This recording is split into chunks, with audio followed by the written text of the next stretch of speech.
वजह नजर आ रही है सर उसकी? नहीं, लोगों का हर जगह से गुजरात का तो म्यूनिसिपैलिटी का चुनाव भी सांप्रदायिक करके जीतते रहे हैं। इस बार उस तरह का नहीं है। और गुजरात तो मैं घुमा हूँ, इनके चुनाव में गया था खुद नरेंद्र मोदी जी के, मैं इनका प्रशंसक था। जब ये गुजरात में थे तो ये किसान परस्त थे। इन्होंने एमएसपी लागू हो ये चिट्ठी लिखी थी मनमोहन सिंह जी को, लेकिन भैया कहते थे कि दिल्ली बहुत ख़राब जगह है, यहाँ के आदमी बदल जाता है। तो ये दिल्ली आके बदल गए, पता नहीं क्या हुआ है। और इनका वो किसान परस्ती ख़त्म हो गई।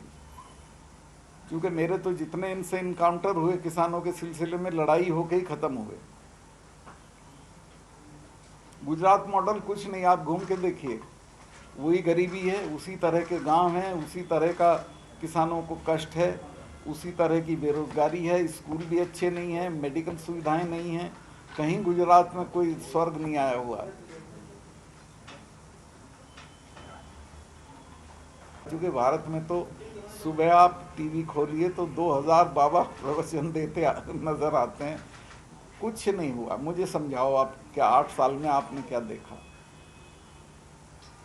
मतलब आपका जीवन स्तर बेहतर हुआ, आप महंगाई कम हुई, आपकी रसोई में ज़्यादा चीज़ें आने लगी कि कम आ रही हैं?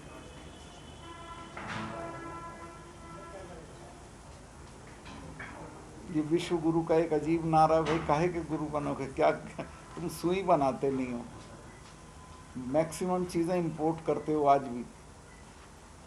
लेकिन ऑपोजिशन हर जगह से खत्म हो रही है, आपको नहीं लगता सही ये बहुत ज्यादा नहीं, डाउन हो रहा है नहीं, हर नहीं जगह है से? और सही। एक पार्टी का रूल आने की बात। सही कह रहे हैं आप। लोग इसमें अपोजिशन को सोचना चाहिए।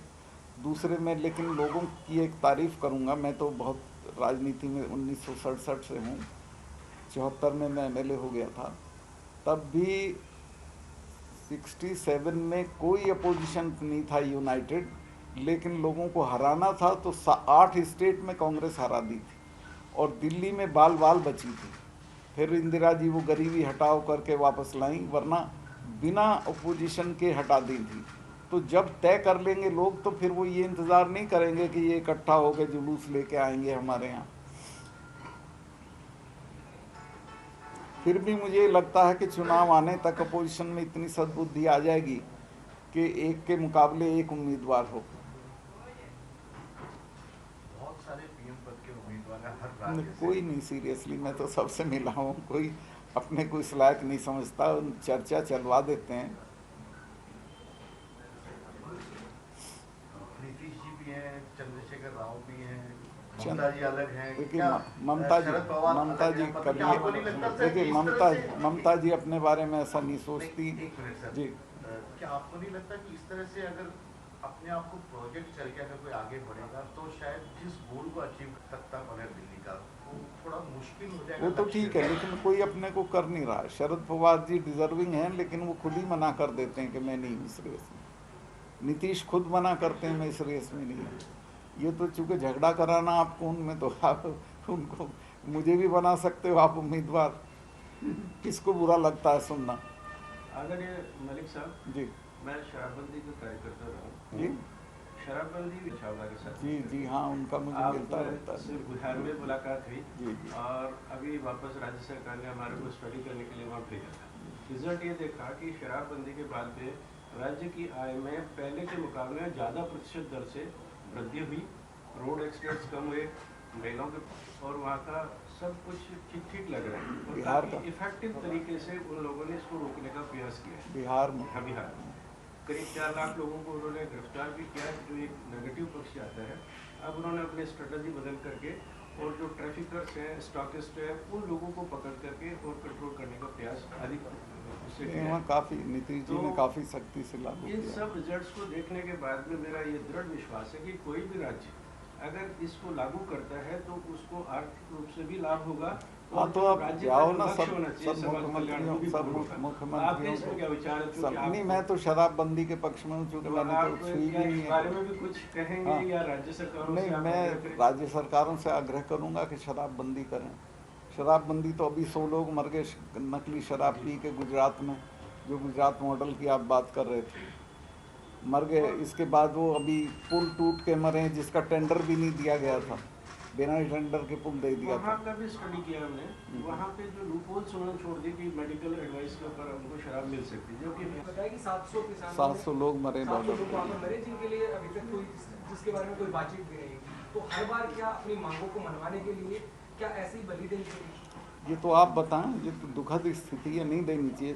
प्रधानमंत्री कोई वादा करते हैं और माफ़ी मांग के कानूनों को वापस लेते हैं और फिर ये कहते हैं कि हम एमएसपी लागू करेंगे, और उसमें एक कमेटी ऐसे आदमी की अध्यक्षता में बना देते हैं जो ये कानून जिसने ड्राफ्ट किए, तो किसान उसका बायकॉट कर रहे हैं। उस कमेटी से तो कुछ होगा नहीं है, जो चाहेंगे रिपोर्ट करा लेंगे। एमएसपी में रिपोर्ट की ज़रूरत ही नहीं है, मोटी मोटी बात है। एमएसपी 20-22 जिनसों पे आप कर दीजिए और उसमें इकोनॉमिकली आपको कोई नुकसान नहीं है। किसान को एक तसल्ली हो जाएगी कि मेरा माल वो डिस्ट्रेस में नहीं बिकेगा, एक जो दाम तय होगा सरकार की तरफ से उस दाम पे बिक जाएगा। अगर नहीं बिकेगा बाजार में तो सरकार उसकी खरीद करेगी, उसको इफेक्टिवली लागू करिए। सर, आप करीब 5 दशक से ज़्यादा वक्त से जनप्रतिनिधि के रूप जी में जी, कौन किसका सजेशन मान रहा है? मुझे क्यों गलतफहमी में आप डालते हो कि मैं सजेशन दूँ? सजेशन यही है कि मिलजुल के काम करना चाहिए, लड़ने का वक्त नहीं है। जो मोदी जी ने रशिया को कहा है कि युद्ध का समय नहीं है, ये भी राजस्थान के लोगों की तरक्की के लिए इनका लड़ना ठीक नहीं है। मिल के काम, चुनाव आ रहा है, उसमें देखा जाएगा जो होगा। किसानों का आपका सबसे बड़ा बात- मुद्दा हाँ सर प्लीज करिए। जी, अब मिल के रहना चाहिए। जी, सबसे बड़ा मुद्दा कर्ज माफी का है किसानों। कर्ज मुक्ति, गुड़ हाँ बिल्कुल एकदम मुक्त कर देना चाहिए कर्ज से। सर, एक ओबीसी आरक्षण का मामला चल रहा है सर, उसके बारे में क्या कहेंगे सर? ओबीसी आरक्षण सबसे ज़्यादा देखो, ओबीसी जो क्लासेज हैं उनके साथ बहुत दिनों से छल चल रहा है। गुजर भाई लोग जो उनके साथ हर दूसरे तीसरे साल समझौता होता, फिर बातें वहीं की वहीं आ जाती हैं। एक तो ओबीसी में जो आइडेंटिफाइड क्लासेज हैं उसमें किसी का दखल नहीं होना चाहिए कि इसको भी जोड़ देंगे, रिटायर्ड लोगों को भी जोड़ देंगे। ओबीसी मीन्स ओबीसी, जो सर्टिफाइड ओबीसी हैं उनका कोटा ईमानदारी के साथ पूरा करना चाहिए। दूसरे, अगर कोई समझौता करती है सरकार, जैसे गुजरों से करते हैं, समझौता कर लेंगे फिर लागू नहीं करेंगे। अभी वो विजय बैसला का परसों में बयान सुन रहा था, उसने का कुछ भी लागू नहीं किया जो इनसे समझौता किया था। और ओबीसी में फिर दोहराता हूँ मैं आपके जरिए कि इसमें किसी और कैटेगरी का दखल नहीं होना चाहिए, सिर्फ ओबीसी जो लोग हैं उन्हीं को उसमें मिलना चाहिए, और को आप जनरल में से दे दें। एक सर, इनका जो कहना है ये है कि राजस्थान में ओबीसी आरक्षण को लेके 31/4/2018 का एक सर्कुलेशन था, तो अभी उसकी विसंगतियों को दूर करने को लेके सीएम को ज्ञापन भी दिया गया है और उनको बताया गया है। तो ओबीसी विसंगति ये है कि 21% आरक्षण ओबीसी में अभी मिल रहा है, उसमें से 12% आरक्षण केवल पूर्व सैनिकों के लिए निर्धारित कर दिया गया, बाकी 11% का वो तो करना ही नहीं चाहिए। पूर्व सैनिकों को सबके लिए होना यही मांग हो रही है कि आप उनका 2% उनका अलग में से अलग लीजिए। अलग होना, वही तो मैंने कहा कि उसमें किसी का दखल या हिस्सेदारी नहीं होनी चाहिए।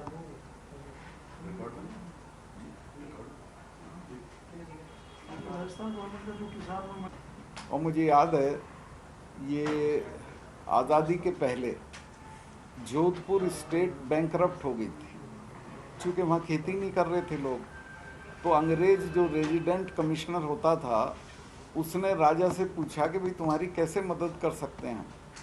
तो राजा ने कहा कि मेरे यहाँ खेती नहीं करते लोग, मेरी ये मदद कर सकते हैं कि पाली और इन ज़िलों से जो खेती करते हैं लोग, जिसमें मेजॉरिटी जाट थे, इनको आप, वो जाट थे, दूसरे वहाँ पाली की एक और जाति है उसी तरह की, इनको बुला के आप यहाँ ले आएँ बाड़मेर और इसमें जैसलमेर के आसपास, और ये खेती करें तो मेरी इकोनॉमी ठीक हो सकती है। तो रेजिडेंट कमिश्नर ने वो लोग बुलाए और समझौता करा दिया स्टेट के साथ।